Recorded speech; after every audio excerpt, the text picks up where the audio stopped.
Keyframes. So basically keyframes are the key to getting really good looking videos. When you understand keyframes, you can precisely control everything that happens on your screen so that you can make things come in and out. So in today's video I'm going to quickly go over everything to do with keyframes inside of Davinci Resolve, and I'll even give you a few pro tips at the end to make your keyframes even better. Let's jump right in. So we're in Davinci Resolve. I've just got just a brand new timeline here. I've already gone and I've brought in an image which I want to add keyframes to and animate all over the screen.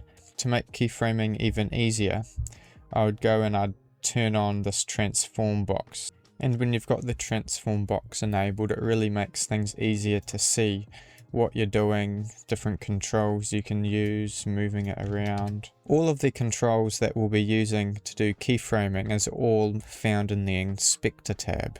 So to find the inspector tab, because you might have all of these doing random things like this, you might be looking at a completely different screen.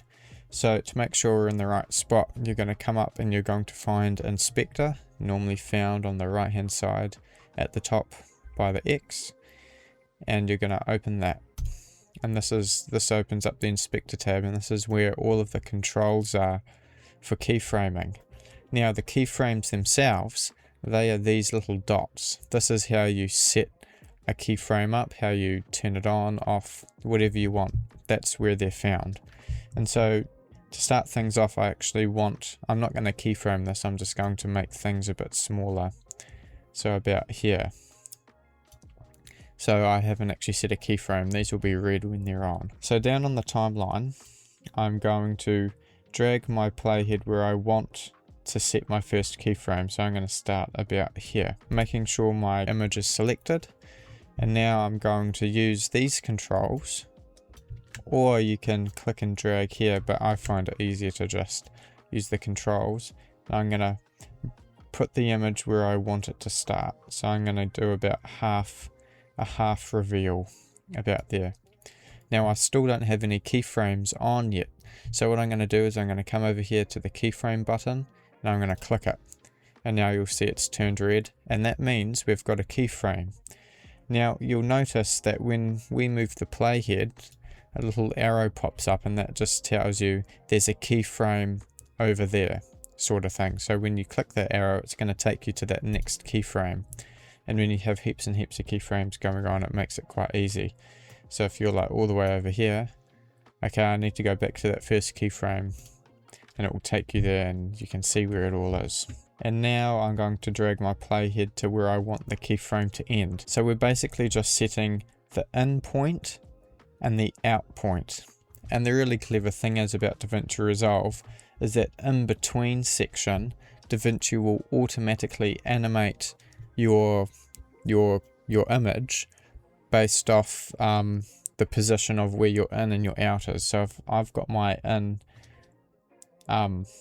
over here and I've got my out over here, and it's automatically set a keyframe, Davinci will go, okay, I see you've got an in at the start on the left hand side and an out at the start on the right hand side, and so it automatically animates your logo to go exactly to where you've animated it. But for this example here, I'm actually wanting to make it go to the middle of the screen. So I'm going to go, so that's my first one, that's my second keyframe, and this is actually the point where I want it to be in the middle of the screen. So I'm going to drag, and pro tip, if you double click the position, it's going to reset it to what it originally was. So if I double click, now it's back in the center.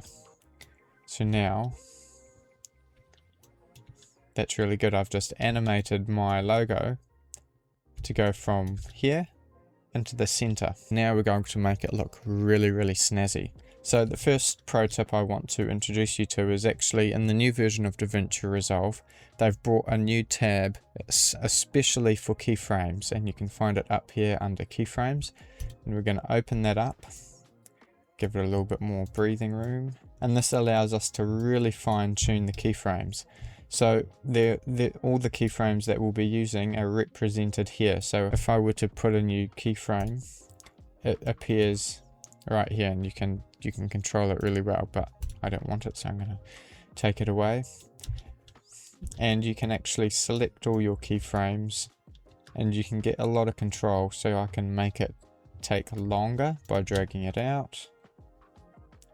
I can make it really short by bringing it in. And I can really fine tune it. The other thing that this keyframes tab allows us to do is add S-curves, which basically makes it gradually increase it to a certain speed and then kind of transitions into it really, really nicely. And we can find that over here. So we'll click this little icon and we're presented with a graph. And it's really, really simple. All you need to do is you click and drag keyframe 1, keyframe 2. So we've got both of them selected. And to apply the S-curve, we're going to come up to this little arrow and we're going to go ease in and out. And you'll notice it's added a S sort of curve, which is going to ease it in. So when we play it, you'll see that it's like really smooth. Vroom. To bring it to that extra little level, I'm going to go over to my effects tab and I'm going to come down to resolve effects. And we're going to just search in camera shake. I'm going to grab this and we're going to drag it down onto our image.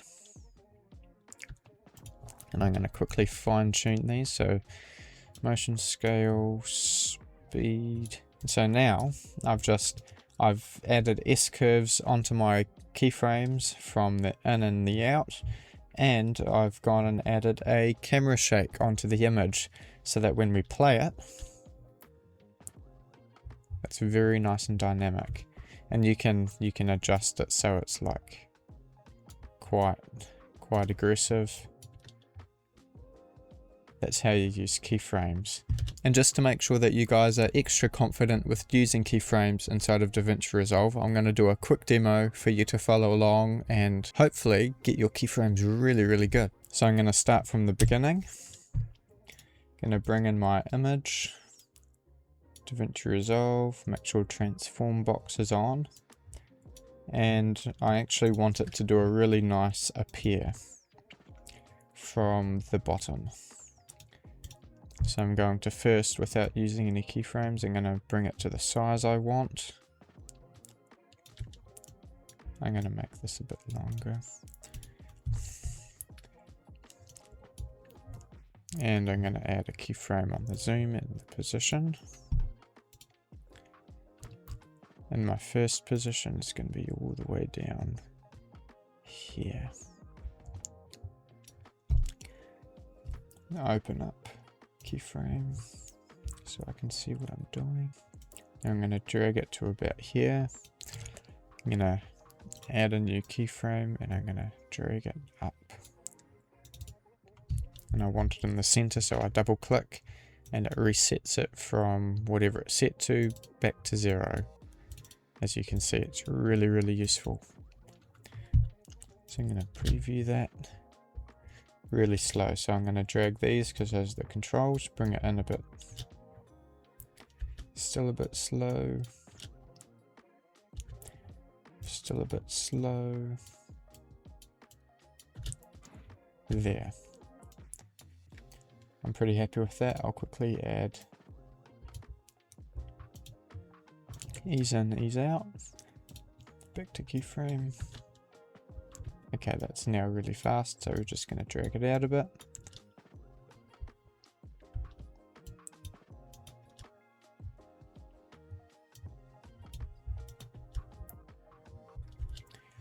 Now I want it to be really smooth at this top end.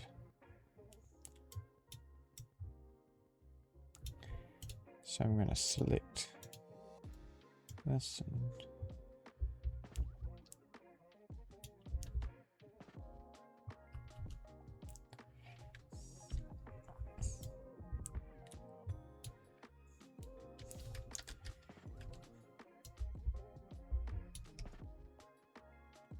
cool. I'm happy with that. Like that. And then I'm going to keyframe again. Make it go out to the side.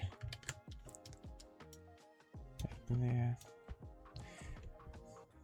like that. I'm going to go back to my little viewer, see if it's fast enough. That could be okay. We'll quickly add an S-curve and see if it works.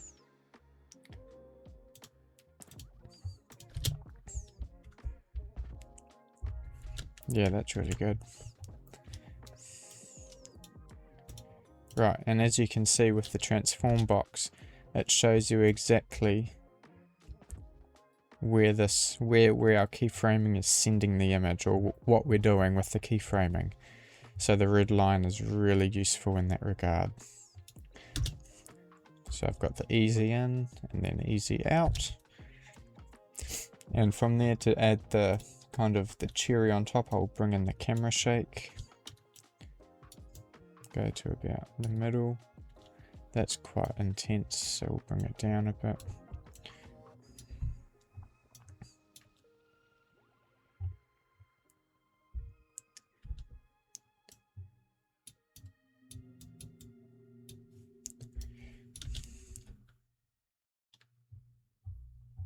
And now we'll preview it. So this is the final result. Comes in, a little bit of shake, goes out. And as you can see, that looks really effective and very professional. As always, if you want to follow along, make sure to subscribe and join the free email list, which is down in the description. And next you're going to learn the organization trick, which saves me hours.